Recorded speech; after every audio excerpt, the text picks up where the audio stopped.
We're inundated with health news every day, and so often it's conflicting. How do you find the facts that make the most sense? Today we'll be talking about a whole host of topics.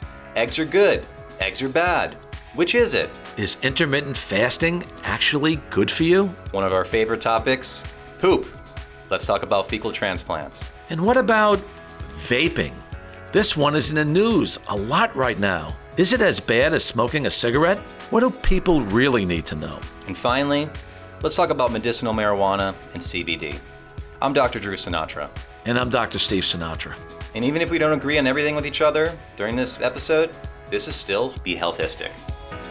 Welcome to Be HEALTHistic, the podcast that is more than just health and wellness information. It's here to help you explore your options across traditional and natural medicine, so that you can make informed decisions for you and your family. Health isn't a one-size-fits-all approach. Everyone has their own needs to be healthistic. This podcast illuminates the whole story about holistic health by providing access to the expertise of Doctors Steve and Drew Sinatra, who together have decades of integrative health experience. They'll share with you the best that traditional and modern medicine has to offer, so that you could be more productive and more proactive in managing your overall health. Be HEALTHistic is powered by our friends at Healthy Directions. Now, let's join our hosts. Hi, folks. Before we launch into our discussion today, I wanted to encourage you to be a proactive member of our Be HEALTHistic community. If you like what you hear today and you want to listen to future conversations on all things integrative and holistic health, subscribe to our podcast on Apple Podcasts or wherever you download your favorite podcasts. Also, check out and subscribe to our YouTube channel, which will feature video versions of our episodes, plus video extras you won't want to miss. And finally, we have more with me, Dr. Drew Sinatra, my dad, Dr. Steven Sinatra, and other Healthy Directions experts, as well as a robust library of health and wellness content over on the Healthy Directions site.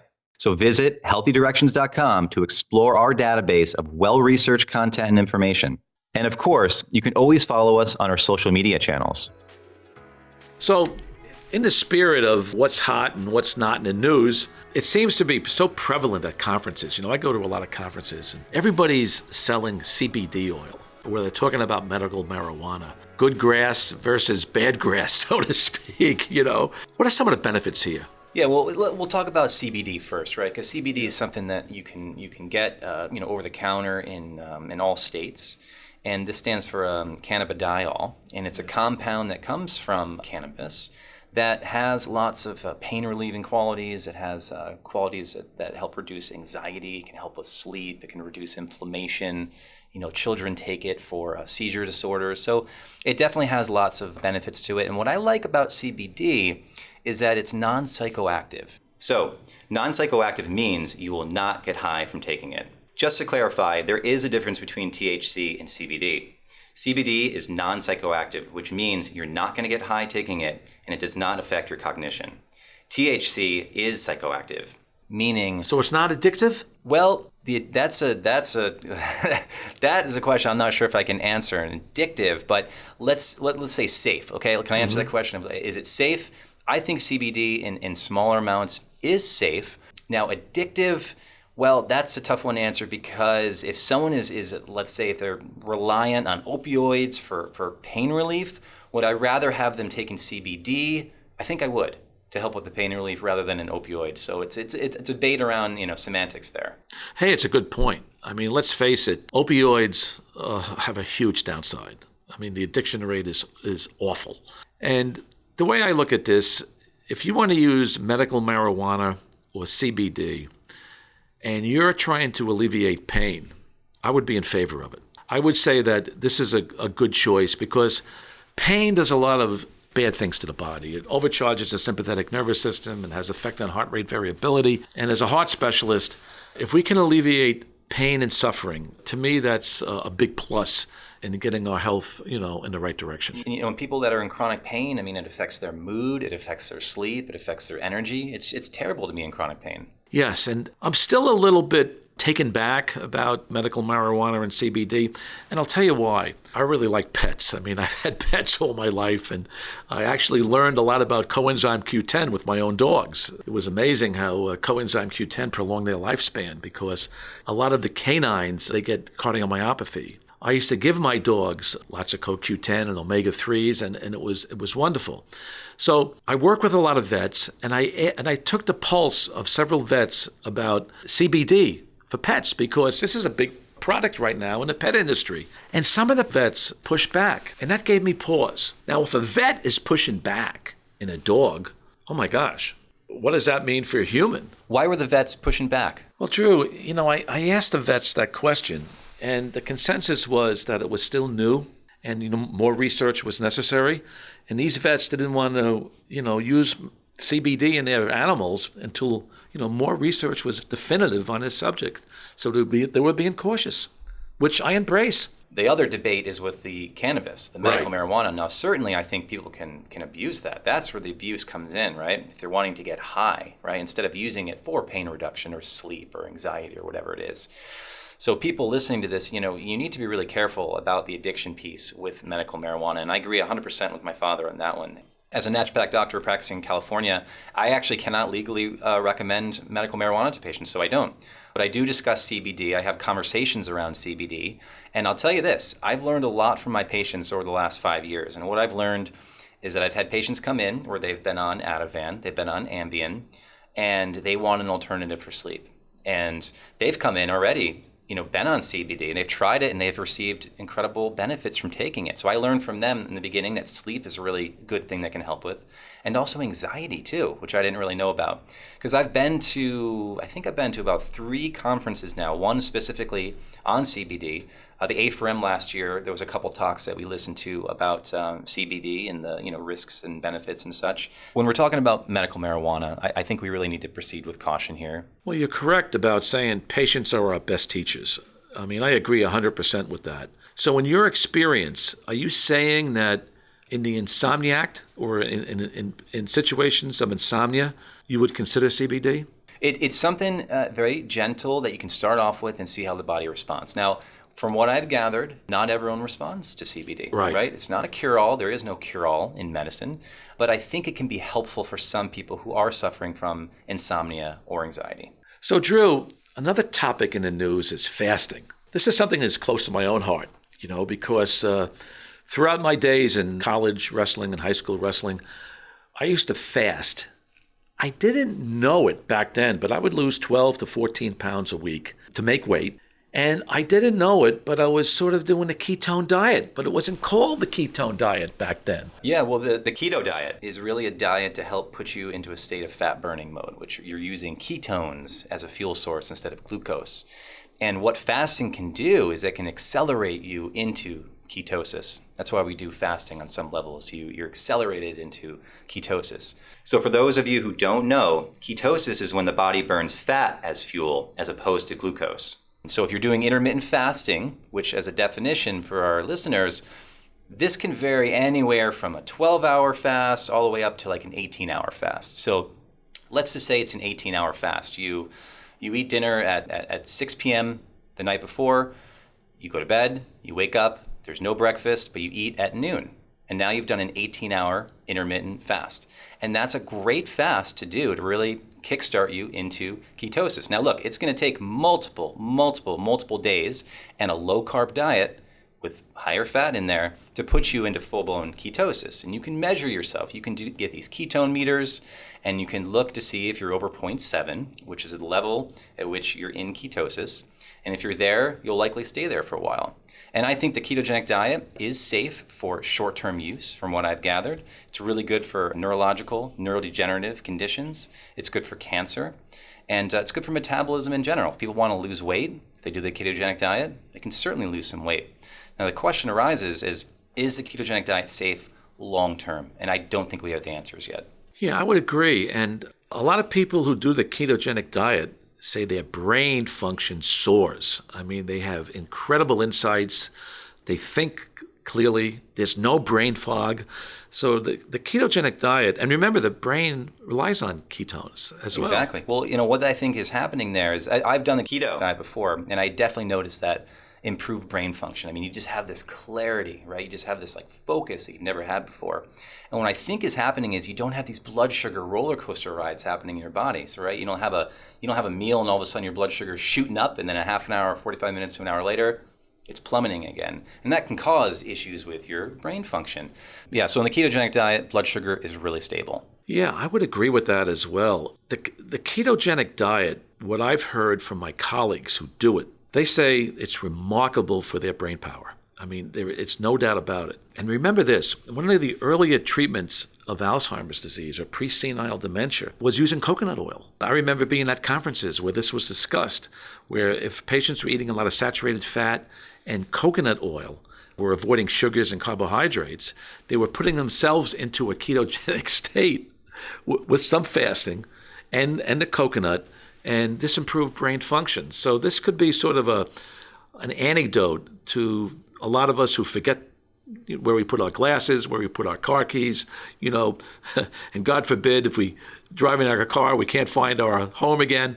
I mean, while we're driving around. I've heard this from my patients many times. So there might be something about intermittent fasting or the ketogenic diet that is really supportive of our brain health as well. Yeah, no, I agree. The ketogenic diet is certainly not for everyone. It's a challenge. I'll be totally honest here. I mean, I did it for around 2 weeks and I found it to be very challenging. I mean, the amount of fat that you're consuming is unprecedented. I'd never done that before in my life. And it is really a low carb restriction type diet. And it's challenging. And you also experience, at least I did, my wife did, the ketogenic flu, which is a period of around 4 to 5 days, maybe 4 to 6 days after you start, you feel terrible. I had headaches, I had fatigue, I actually had brain fog. And then all of a sudden that storm passed, probably when I was transitioning into ketosis. And that's when I started to have the benefits of like improved energy, sustained energy, improved brain function, etc. It sounds like your body was detoxing, and basically before the body improves, it gets a little bit worse before it gets better. Because I think you were doing a detoxification. Well, syndrome. you store a lot of toxins in your fats. Right. And when you're on the ketogenic diet, you're burning fat. So you're releasing toxins into your bloodstream. And you're releasing You hit it right there. Yeah. Now, going back to intermittent fasting, I think this is something that, again, is not for everyone, because I know people that are hypoglycemic, right? They get low blood sugar and they feel like, oh, God, there's no way I could do this. There's no way I could skip breakfast. So it's something that you may want to try out at some point and see how your body feels, and maybe do it more than once. Maybe do an intermittent fast Monday and Wednesday. And on that Wednesday in the afternoon, just see how you feel. How do you start to feel at that point? But over time, you'll notice there's better glucose regulation in the body. And a lot of people report that their energy is just so stable, their mood is stable. And again, back to the cognitive function, it's clear and focused. Well said. And if people want to fast, maybe doing a 12-hour fast first, followed by an 18-hour fast, maybe a 24-hour, and then gradually go into it. Correct. I mean, I think most people already do a 12-hour fast overnight. So the next step is really trying a 14 and then a 16 and then an 18. And then, look, you and I, when you were practicing medicine, I used to shadow you when I was a teenager. I remember there was 2 times where we did a 2-day water fast. Actually, we did a water fast 2-day, and then we did a juice fast on 2-day. Oh, that's right. And that was great. We did the juice fast back then. Yeah. That's right. And so, fasting in general is amazing for many different benefits, including the cardiovascular system, right, metabolism. And I think you know this already, but what fasting can do is it actually promotes autophagy. Yeah. Okay, this is a word that our listeners are going to be hearing very commonly in the next 5 years or so, because autophagy is a condition, not really a condition, it's a way for the body to break down substances. So let's say it's like taking out the trash, okay? So your cells It's a detoxification. It's a detoxification mechanism. And really what autophagy does is it promotes longevity. It's really an anti-aging thing that our body does naturally that can be promoted via fasting. Now, there's another term, mitography, mitochondria autography, so to speak. All right, I like that. And this is another way of actually regenerating your mitochondria, because I believe in the mitochondrial theory of aging. I've always believed in that. And while we're on this subject, because one of the purpose of our podcasts is to be leading edge, cutting edge. So some of our listeners may be privy to the term mTOR. Can you comment on that? Yeah, so my understanding is that intermittent fasting actually helps suppress mTOR, which is going to promote autophagy. Right. In other words, mTOR is sort of the battleground, so to speak, where we're going to put out a lot of toxins from the breakdown of enzymes, breakdowns of proteins, and everything else that we take into our body. You probably know this better than I do, but there's that drug rapamycin. Oh, yeah. That's used for anti-aging benefits, and Right. I believe it has a suppression effect on mTOR. Right. I was at a conference. I don't know if you were there. No, actually, it was in Florida. They were talking about this. This is a TB drug. Yes. That we're using for anti-aging purposes. Mm-hmm. So anyway, that's great. Okay.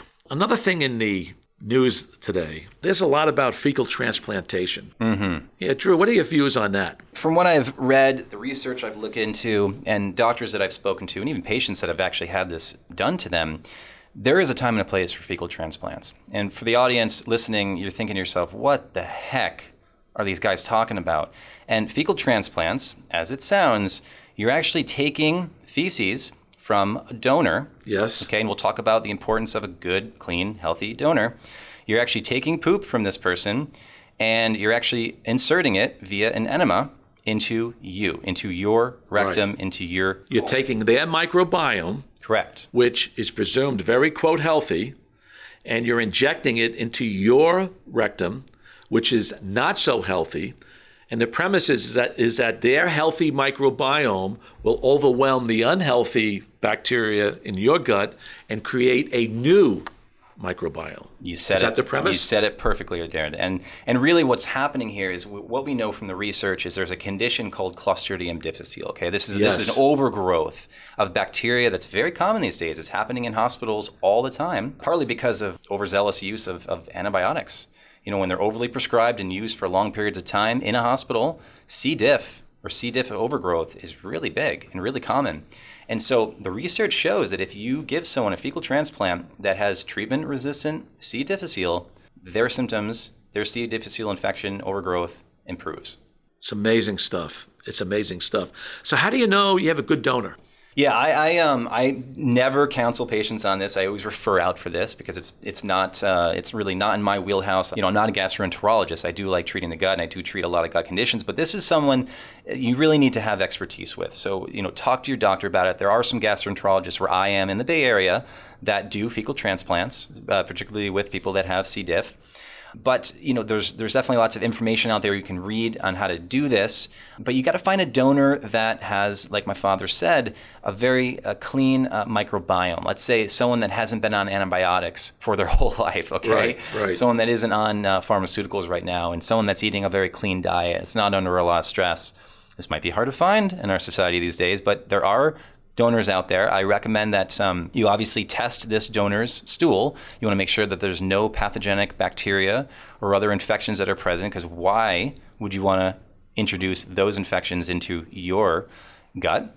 But really, this is someone you want to talk to someone that really knows everything about fecal transplants before you do this. This is not something that you do at home. Yeah, I agree. A lot of us, may think it's Star Wars medicine, but it really isn't. I mean, this is something that's going to be, I think this is going to be a conventional treatment for IBS and IBD. Yeah, so I have a feeling this is going to be the wave of the future.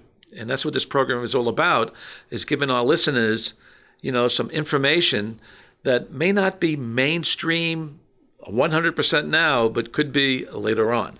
Because, if you have C. difficile, it is not a fun infection to have. I mean, let's talk about watery diarrhea. You're just going to be going and going and going and going. And guess what? The antibiotics like vancomycin may not be able to overcome that and take care of that. So this is something that you might need to look into in the future. All right, great. So in our spirit of controversial topics or non-controversial ones, vaping has been in the news recently. I guess the thought about vaping was that we don't want our kids to smoke, but can't we give them an alternative where they don't smoke? Because, the data on this is frightening. Even though the amount of cigarettes consumption has gone down in the country, the amount of smoking in young girls and boys, particularly more girls than boys, in the 15-year-old age group is alarming. So it's getting really serious. I'm concerned that this vaping may be a sheep in wolf's clothing. What do you think? I think so too. From what I know, when you vape, you're still getting exposure to nicotine. Oh, you're absolutely. still getting exposure to these chemicals that are present in tobacco. Now, from what I've read, the extent of exposure to chemicals might be less, but we actually don't really know yet. So in my opinion, it's just like smoking, but it's pretty, it's sexy, in the sense that you smell this nice aroma in the air, right? I mean, I pass by people in their cars and their whole car is just filled with smoke. I'm like, what are you doing to yourself, right? I mean, it's just like smoking. Yeah, and on the news, I saw a couple of chest x-rays, which really scared me. And kids have been placed on ventilators for this. Apparently, the oils, these volatile oils, in the substance that they're inhaling, ages the lung significantly. So a teenager can end up with a 50-year-old lung overnight. I mean, this is scary stuff. I think just the concept of smoking is just very odd to me. I mean, we're introducing this smoke into our lungs. I mean, why would we want to do that? I get it. I get it though, because it's addicting, right? You start smoking, and it's the nicotine component that gets people hooked. And they say that nicotine is actually more addictive than heroin or cocaine. Oh, yes, sir. I get it, but it's just, for me, it just baffles me why people even start smoking in the first place. I guess you and I are all out on vaping. I mean, we're not going to endorse that at all. Not at all. We don't want any of our listeners to encourage any of their children to consider that at all. And, at least until more research comes out. Yeah, and I think it's real scary right now, and it's something that we just have to take off the plate. Drew, I'm a heart specialist, and I've always had the dilemma of eggs. Are eggs good for you or eggs bad for you, whether they're organic or non-organic? And let's face it, I mean, eggs contain a lot of cholesterol. A couple of medium-sized to 2 large-sized eggs is about 300 milligrams of cholesterol, which is really, the maximum amount you want to take into your diet. Eggs bring a lot to the table. The yolks are protein, contain a lot of tyrosine. They have some magnesium in there. Eggs have a light side to it. But like anything else, if you abuse eggs, could eggs have a downside? As a naturopath, what are your feelings on this? Well, with anything in medicine and food, I tend to look at moderation as something that is very important. So should you be eating 3 eggs a day, every day, 7 days a week? Probably not. But what I like to suggest is, if you're going to have eggs maybe once or twice a week, that's probably okay from what we know. But hey, it's conflicting. The evidence out there is conflicting. Yeah, it is conflicting. However, a couple of studies got to my core. There was a study several years ago in a cancer journal showing that if you had more than 2.5 eggs per week, this increased prostate cancer in a male. In fact, I think the number was about 47%. Kind of striking. Mm-hmm. Recently, in a JAMA study, came out this year, if you took in 300 milligrams a day of excess cholesterol from eggs, this also increased your cardiovascular risk. As a heart specialist, I would say this. If you eat eggs in moderation, if you eat eggs maybe 1 to 3 times a week, I think that would be a good alternative to eating eggs every day. We don't want people to do that. And again, eggs bring a lot to the table. They have some good nutritional value. So I would say that this is probably a dilemma for a lot of people. So I agree with you 100%. Moderation is key here on this one food substance that all of us seem to enjoy on a weekly basis. Unfortunately, some of us like it on a daily basis. I know I love eggs too, but it really is time to kind of cut back. And we don't really know what's happening here. We don't really know what's causing this increase in cardiovascular risk, perhaps increased cancer risk. Maybe it's the way the eggs are prepared. Maybe there's a level of oxidized fat that's happening with the way certain eggs are prepared. So we just need more information here before we can really move forward with suggestions. But I think what our listeners can walk away with is, hey, in moderation, eggs are okay. Agree 100%, despite some of the negative bad news out there. So what are some takeaways we can talk about? What are some of the things we can talk about on this broadcast?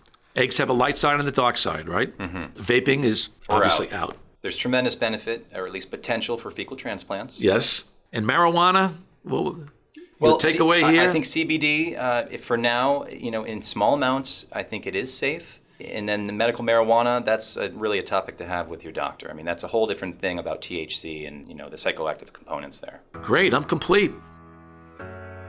So, before we wrap up today's show, I wanted to remind you about a regular segment we'll be doing here on the Be HEALTHistic podcast. We're calling it Wellness Wisdom, and it'll feature all sorts of interesting tips, facts, studies, and trends that are relevant to that day's topic. It'll give us an opportunity to give you one last nugget of information to take away with you. which hopefully will make an impact on your overall wellness. Because, as I've said before, small tips can add up to huge benefits. Today, we've been talking about trending health topics, so our wellness wisdom has to do with another health issue that's been gaining traction: how social media impacts mental health, especially in teen girls. We all know from a slew of recent studies that social media certainly has an impact on our mental health and well-being in teens and adults. But according to this research recently published in the journal The Lancet, Child and Adolescent Health, social media itself might not be to blame for mental health issues.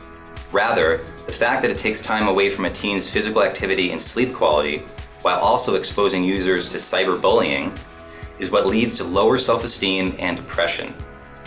It's a subtle difference, but it's really interesting. The researchers found that in both sexes, very frequent social media use was associated with greater psychological distress, but the effect was especially clear among girls.